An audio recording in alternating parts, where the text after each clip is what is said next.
Voici 3 raisons qui justifient l'utilisation de l'anti-mosquito. Pourquoi le DEET dans l'anti-mosquito? Le DEET a été mis sur le marché aux États-Unis en 1956. Parmi les répulsifs les plus employés, 83% contiennent du DEET. Aucune malformation depuis 1956 n'a été répertoriée due à l'utilisation du DEET.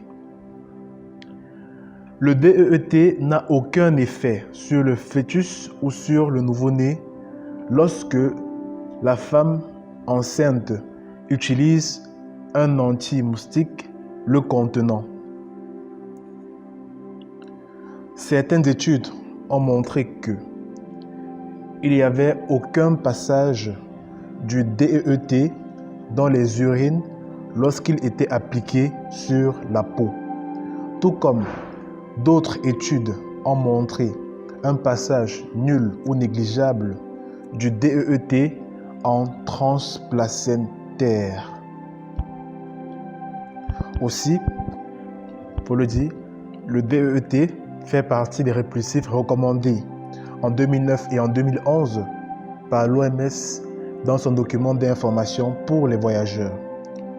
Parce que, faut le dire aussi, lorsque vous voyagez par exemple de votre situation urbaine pour votre situation rurale, généralement, ce sont des environnements où il y a un tas de moustiques. Alors, il est important d'appliquer les gestes barrières vis-à-vis des moustiques. Quelles sont les normes mondiales pour ce qui concerne l'utilisation du diéthyltoluamide, abrégé DEET? Chez les enfants de 2 à 12 ans et plus, il est recommandé d'appliquer une fois par jour le diéthyltoluamide si l'anti-moustique que vous utilisez contient 35% de ce composé. Mais si l'anti-moustique contient 10% de DEET, alors il est autorisé des applications répétées en une journée. Chez le nourrisson de 6 à 24 mois, en ce moment, il faut vraiment observer si l'application d'un anti-moustique est vraiment nécessaire.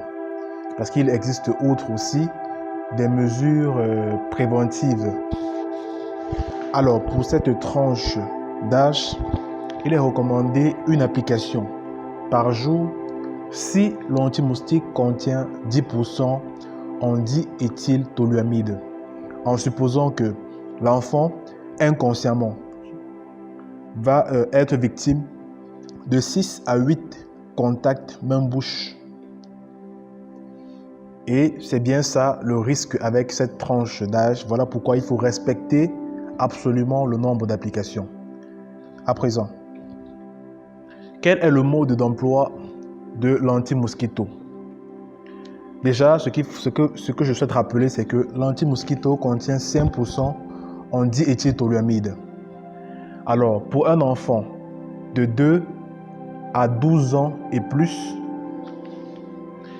il peut être recommandé des applications répétées par jour. Pour un nourrisson de 6 à 24 mois, il est recommandé 2 applications par jour, toujours en tenant compte du nombre de contacts main-bouche du nourrisson, qui est notamment à cet âge de 6 à 8 contacts.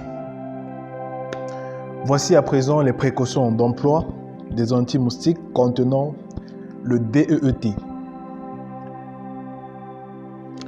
Déjà, chez la femme allaitante, elle doit éliminer totalement le répulsif sur ses mains à l'aide de l'eau et du savon avant d'allaiter son enfant, de peur que celui-ci absorbe quelques quantités pendant l'allaitement. Chez les nourrissons de moins de 6 mois, l'utilisation des anti-moustiques contenant du DEET est déconseillé parce que chez ceux-ci, lorsque on les applique sur la peau, je veux dire lorsqu'on applique l'anti-moustique contenant le DEET sur la peau, il y a des absorptions notables, plus que chez l'individu qui a plus de 6 mois d'âge. Maintenant, il faut tenir les flacons de l'anti-moustique contenant le DEET hors de portée des enfants, car il s'agit de spray, généralement il s'agit de spray, et les enfants ne sauront pas les appliquer comme de grandes personnes. Par conséquent, ils peuvent être victimes de projections du produit au niveau des yeux et de la bouche lors des applications. Aussi, le produit est déconseillé pour des personnes présentant des anomalies du cycle de l'urée. C'est très important, donc vous devez savoir quel est le statut de la personne qui souhaite appliquer l'anti-moustique contenant du diéthyltoluamide.